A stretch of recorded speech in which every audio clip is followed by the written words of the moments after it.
రోమీలకు రాసిన పత్రిక 12వ అధ్యాయము 8వ వచనంలో ఒక మాట ఉంది, మీకు జ్ఞాపకం చేస్తానండి. 8వ చూడమ్మా, 12:8. బోధించువాడైతే బోధించుటలోను, హెచ్చరించువాడైతే హెచ్చరించుటలోను పని కలిగి ఉందుము. పంచిపెట్టువాడు శుద్ధ మనసుతోనూ, పై విచారణ చేయవాడు జాగ్రత్తతోనూ, కరుణించువాడు సంతోషముతోనూ పని జరిగించవలను. నా ప్రియ దేవుని సంగమా, సమాజముగా చేరివచ్చిన మీ అందరితో నా దేవుడు సెలవిస్తూ ఉన్న మాట, ఏదైతే బోధించేవాడైతే బోధించే విషయంలో, హెచ్చరించేవాడైతే అంటే దేవుడు నిన్ను దేని కొరకు నియమించాడు, ఇందులో నీ పాత్ర ఏమిటో, పంచిపెట్టే విషయమా, పై విచారణ చేసే విషయమా, కరుణించే విషయమా, ఏమని వీటన్నిటిలోనట నీవు సంతోషముతో పని జరిగించాలి. నీకు ఇచ్చిన బాధ్యతను పోగొట్టుకోమాక, నీకు అప్పగిచ్చిన పనిని నువ్వు నిర్లక్ష్యంగా ఉండమాక. దేవుడు ఏదైతే చేయమని దేవుడు నిన్ను ఒక స్థానంగా, ఒక శక్తిగా, ఒక వ్యక్తిగా, ఆయన బిడ్డగా, ఆయన మందిరంలో నిలబెట్టుకున్నాడో ఆ విషయంలో నువ్వు సంపూర్ణంగా నీ పని జరిగించు.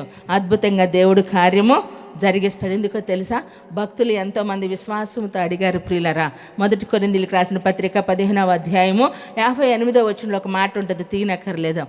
ఏమని, దేవుని సన్నిధిలోనట స్థిరులను కదలని వారిగా ప్రభు కార్యాభివృద్ధి వరకు ఎల్లప్పుడూ ఎప్పటికీ ఆసక్తిలో ఉండడు. ఎందుకని, దేవుడే మిమ్మల్ని స్థిరపరిచి బలపరిచి ఎప్పుడు పూర్ణులుగా చేయును. ఎప్పుడు క్రీస్తునందున్న ప్రయాస వ్యర్థం కాదు ప్రియులారా. ఎప్పుడు వ్యర్థమైందనుకోమాక. జీవితంలో గడిపిన ప్రతి క్షణం వ్యర్థంగా పోవచ్చు. లోకం కొరకు నువ్వు ఖర్చు అయిన ప్రతిదీ వ్యర్థంగా ఉండొచ్చు.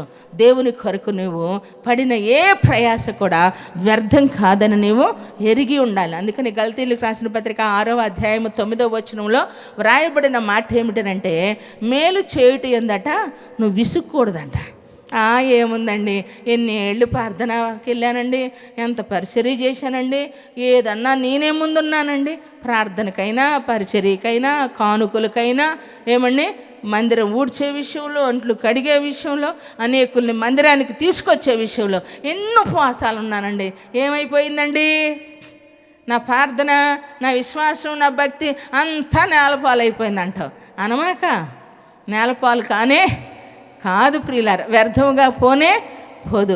దేవుని ప్రేమను బట్టి, ఆయన నామమును బట్టి అంట నువ్వు చూపిన ఏమండి ప్రేమ వ్యర్థము కాదు. ఇచ్చిన గిన్నెడు చన్నీళ్ళు కూడా వ్యర్థంగా పోనే పోవంటండి. ఆయన నామమును బట్టి కార్చిన కన్నీరు కూడా రెబకమా వ్యర్థంగా పోదట.